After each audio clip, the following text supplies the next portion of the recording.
අවසාන නිදහස් මැතිවරණය මේ මැතිවරණය වෙනවා අනුර දිසානායක දිනුවත් මිත්‍රවරුනි. මේ රටේ ආගම ඉවරයි. මේ රටේ නීතිය අවසන්. මේ රට පක්ෂ යාන්ත්‍රණයක් බවට පත් වෙනවා. අවසාන නිදහස් මැතිවරණය මේ මැතිවරණය වෙනවා අනුර දිසානායක දිනුවත් මිත්‍රවරුනි. ඉදිරි අනාගතයේදී බුද්ධ පූජාවත් තියන්නම් දෙන්නේ නැහැ පුතෝ. මේ මාලිමාවේ ආණ්ඩුවක් ඇරුවා. අනුර දිසානායකේ කොට්ටාස සභාවේ ඉන්නේ රස්සියාදුකාරයෝ මම් පහරන්නෝ නැත්තම් කසිප්පුවාරයෝ. මේ ඇයිද බලය කියොත් හෙට උදේ මතක තියාගන්න මේ රට ලේවිලක් වෙන එක නවත්තන්න බැහැ කියන එක මම තමුන්නාසයට කියන්න. ගමේ මිනිස්සුන්ට කියලා කියන්න මේ අවසන් ඡන්ද කියලා ජනතා විමුක්ති පෙරමුණට බලය කියොත් අපේ ජාතික කොඩිය පිළිගන්නේ නැහැ. අනාගමික රාජ්‍යයක ඒකට ඔබින කරන ජාතික කොඩියක් ගේන්න ඕන කියලා යෝජනා කරනවා. අපි ඉන්දියාව එක ගනුදෙනු කරන්න ඕන. අපි චීන එක ගනුදෙනු කරන්න ඕන. මේ විප්ලවකාරී රතු පාට මල්ලිලට ජාත්‍යන්තර සම්බන්ධතා තියෙනවද? බැරි වෙලාව මං තුන් පාරක් කියනවා. ජේප් එක එන්නේ නැහැ. හැබැයි මං ආවොත් කියන කාරණේ කියන්නේ ආවොත් ලක්ෂයක් ලක්ෂ දෙකක් මේ රටේ තරුණයෝ මැරෙන්න සිදු වෙනවා. ඒක ඔබතුමාලා මතක තියාගන්න. මේ රට ලේවිලක් බවට පත් කරලා ඔබතුමාලා නැවත ගොඩ ගන්න බැරි රටක් ඉදිරි කරලා මේක දූලි වලට බවට පත් කරලා යන්නේ සහෝදරනි. යම් විදියකින් වැරදිලා හරි අපි කියමුකෝ ඒගොල්ලෝ බලයට ආව කියලා ඉවරලා පෙට්‍රල් ලීටර රුපියල් 600ට කිල් නතර වේවි. පෙට්‍රල් ලීටර රුපියල් 600ට කිල් නතර වේවි.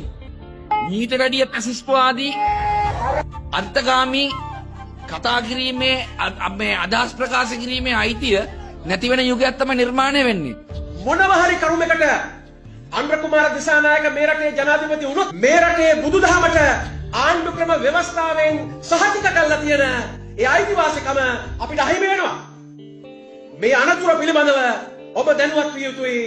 ඔබ ඒ පිළිබඳව ඔබේ ගමේ ඔබේ හිතවතියන් දැනුවත් කළ යුතුයි. ඔය Facebook කොටන කොල්ලන්ට ගෙල්ලන්ටත් අපි කියන්න ඕනේ. ඔය Facebook කොටලා අනුර කුමාර දිසානායකලා වෙනුවෙන් කඩේ ගියාට කමක් නැහැ. හැබැයි මේ අය බලයටපත් වුණොත් ආයේ Facebook කොටන්න හම්බෙන්නේ නැහැ.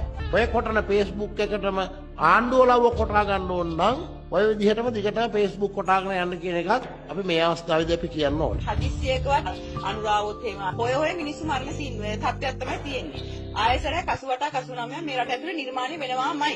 මොකද මේ වෙලාවේ ආණ්ඩු බලයක්වත් නැතුව Facebook එකේ මේ මාලිමාවේ කරපු JVP කාලේ කරපු වැරදි ගැන කියනකොට ඒ කාලේ කරපු වැරදි වැඩ ගැන කියනකොට ඒක දරාගෙන ඉන්න බැරි දායක සභාවේ උදවිය මේ බයිනකොට ඒතර නිවන්සුවක් කියනකොට අපිට හිතා ගන්න පුළුවන් මේ මිනිස්සුන්ට බලය ආවොත් එහෙම ඔය මිනිස්සු මරණ තත්ත්වයක් තමයි තියෙන්නේ.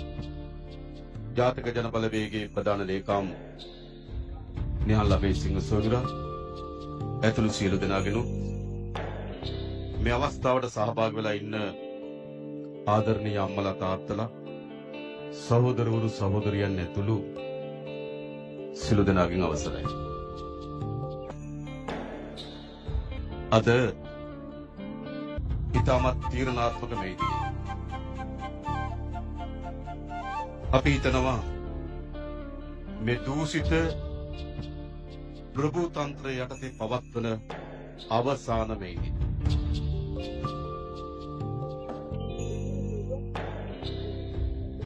ඒ මොකද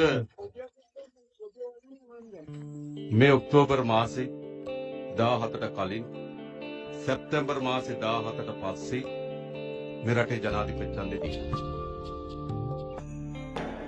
ඒ ජනාධිපති ඡන්දෙදී ජාතික ජන බලවේගයේ ජයග්‍රහණය කිරීම සඳහා සියලු සැලසුම් පිළිලා තිබෙනවා.